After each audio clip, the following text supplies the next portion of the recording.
যে কয়টা দিন ধরে সাধু বাবা আমার ঘুরোচ্ছে, ধন সম্পত্তি দেওয়ার কথা কয় আজও দিল না। দেখি আজকে যায় দেখমো দেয় কি না ধন সম্পত্তি।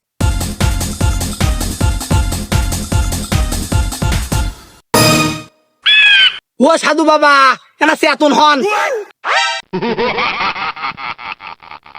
আরে বৎস, তুই আইছিস? সাধু বাবা তুমি তো আজ আমার কয়টা দিন ধরে ঘুরেছ এই ধন সম্পত্তি দিবে বলে, আজকে আমাকে দেওয়াই লাগবে। ভালো করে করছি গেলে ও, তোর তো আবার ধন সম্পদ লাগবে। আচ্ছা, তুই আজকে আবার না আমাকে খুশি কর, তোকে আজকে ধন সম্পদ দিমই। তোমাকে তো আমি সালামি দিতে দিতে ফকির হয়ে গেল সাধু বাবা, তারপরও সমস্যা নাই।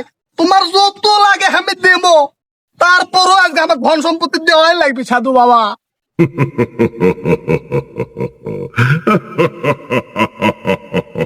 আচ্ছা, সমস্যা নাই।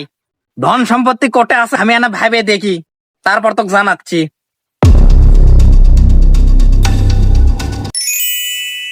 আরে বৎস, সম্পত্তির খোঁজ তো পায়ে গেছে রে। বাটি চালান দেওয়ান লাগবে, খারা। বকরি আগে সারা বেড়া কুত্তা আগে দই, এই বাটি খুঁজে বাই কর সম্পত্তি আছে কই।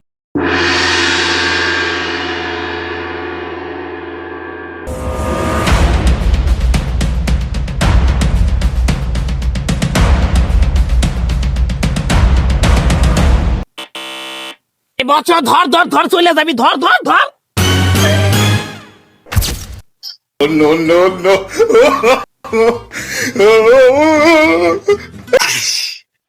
বৎস, আর কোনো টেনশন নাই, আর চলে যেতে পারবি না, তুই উঠে দাঁড়া।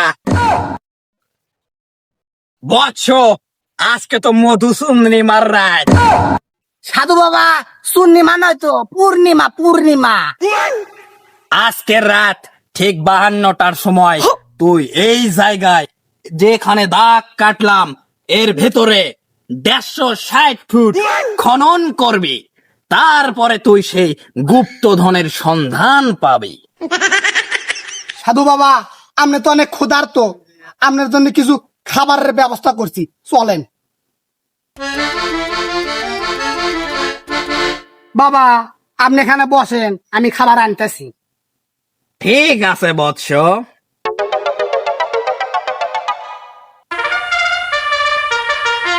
বাবা আহার করেন।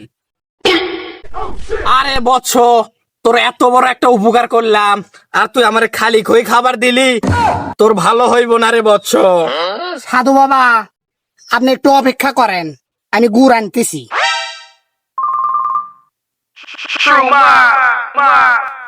সাধু বাবা তুমি 160 ফিট মাটির নিচে গুপ্তধন দেখতে পাও, আর খয়ের নিচে যে কলা রাখছে তুমি সেটা টের পাও না? দাঁড়ারে ভণ্ড সাধু, তোর টিক না আজকে আমি ফাটাস।